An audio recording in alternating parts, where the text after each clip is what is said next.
Hello and welcome to Sport Tonight. I'm Cecilia Omogbe in Lagos. Tonight we'll be talking about Lionel Messi. And also Jude Bellingham will also be touching down on what's currently going on in the NPFL Super Six, the championships taking place in Lagos, and NWFL Super Six in Asaba Delta State. That will get our attention.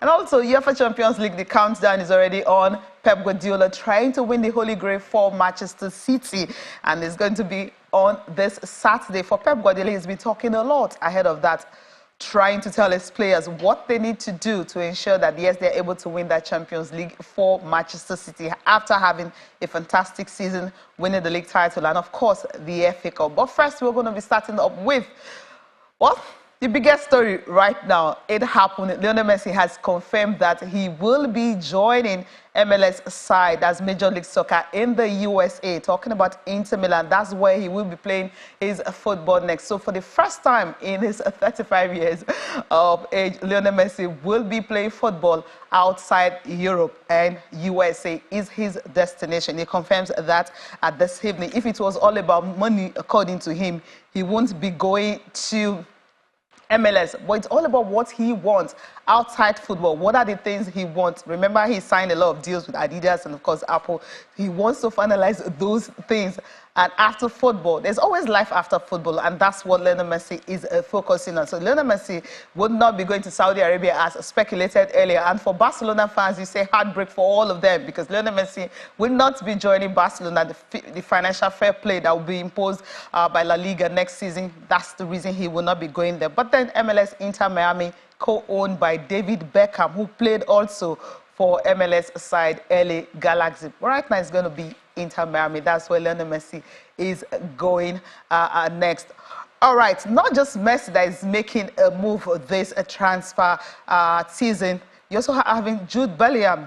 Everyone has been talking about Jude Bellingham. He is moving to Real Madrid. So Real Madrid have actually confirmed a deal that will be up to £115 million. Now you know the reason why Liverpool had to pull out of that deal, because I mean they don't want to buy a 19-year-old for such amount of money. I mean, when you're putting so much money into a player like that, you know what you're going to get. But Real Madrid, they've got the money. They know what it is. With some of their players leaving, for instance, Karim Benzema leaving, so it's going to clear a lot of, salary cap and everything will be out there. So he will be able to join. Real Madrid from Borussia Dortmund. And that's one of the major transfers that's actually happening today for Jude Bellingham, joining Real Madrid for that particular fee. But the initial fee Real Madrid will be paying is about £88.5 million. It's going to rise up to £115 million. Is it really worth it? Well, that's a big question we need to ask. And also answer if Jude Bellingham is actually worth that amount of money he's moved to Real Madrid. All right, let's leave the transfer market and quickly go to what is happening in Lagos. I'm talking about Nigeria Premier Football League. That's NPFL Championship Super Six. The battle for the team that will win the league is still on, because right now all the teams that played today, all the games ended in draws. When I mean draws, yes, all ended in draws. So start up with the match between Benin Insurance and Eyimba. That game ended 1-1. Remo Stars and Sunshine Stars, same 1-1. And the final game of the day, Lobby Stars and Rivers United, that ended goalless. Divine Wanchuku, who also scored for Benin Insurance in the game that they played against Sunshine Stars, was also on the score sheet against Eyimba. He equalized for Benin Insurance after Sadiq Abubakar scored in the 23rd minute for Eyimba. He scored his goal 37, and all through the second half, no goals was recorded. For Remo Stars and Sunshine Stars, it was Samuel Anueke who actually scored the first goal. 12th minute into the game, he scored for Remo Stars, and Lucky Giang equalized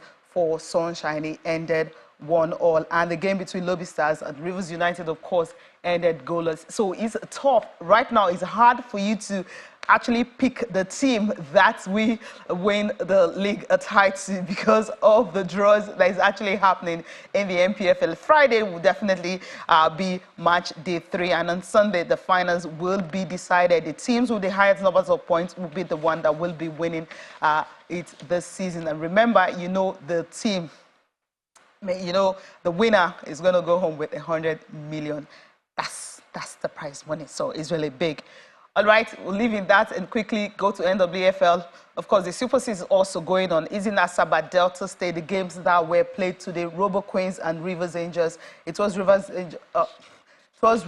Okay, that was day 2. That was a day 1 result. I want to see the games that were played today. You have Bayelsa Queens and Robo Queens. It was 1-0 in favor of Bayelsa Queens, and Confluence Queens and Edo Queens. That game ended 2-0. That's the games that were played today. These games were played match day 1. But the games for today were Bayelsa Queens beating FC Robo Queens by a lone goal, and the game between Confluence Queens and Edo Queens ended also by a lone goal, but Confluence Queens winning after losing to Delta Queens in their opening game, which was 3-1. For Edo Queens, a loss to Confluence Queens. It was Osigwe Chukwamaka 56th minute goal was all enough, and of course Sebastian Flourish scoring for Bayelsa Queens. FC Robos, they played 2 games and losing all 2 games that they played. Now for Delta Queens, the next game is going to be against Edo Queens, and of course the coach is looking forward to that, and also the captain. Let's hear from them.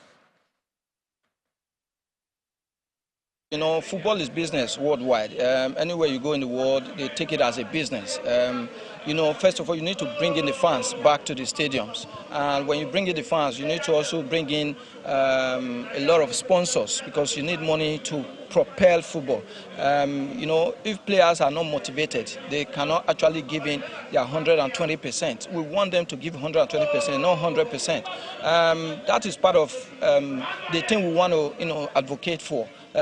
Also, if we have players who have done it, you know, for example, some players who have played the national team, we have to include them in some of these teams. The team they play before leaving the country is also a motivation for the players. A lot of players right now in the league, they don't have that motivation. Some of them have even, you know, left the game because of one thing or the other, because they are not motivated. So, but if you have people coming back in here to encourage them back in, I think it will motivate these players. On the other part, we need a lot of multinationals also to be involved in sport.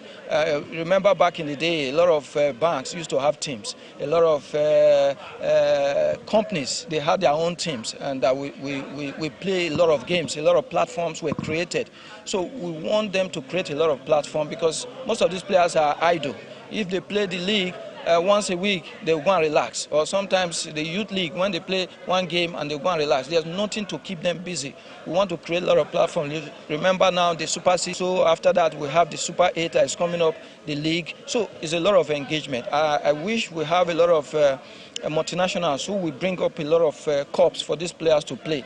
It will help them to improve. Football is all about tactics. The first time we try to size them because it's our first match. We don't want to make much mistakes so that we don't concede goals. So now that we finish the first half, we now saw that we have strength more than them. So we have to come back in the second half with another tactics, which paid off later in the game. The game was it was a very good game. Yes, the 2 teams played very well, but the more good side took the day. We are expecting more. We work harder and more victory. We are not relenting. We will fight harder.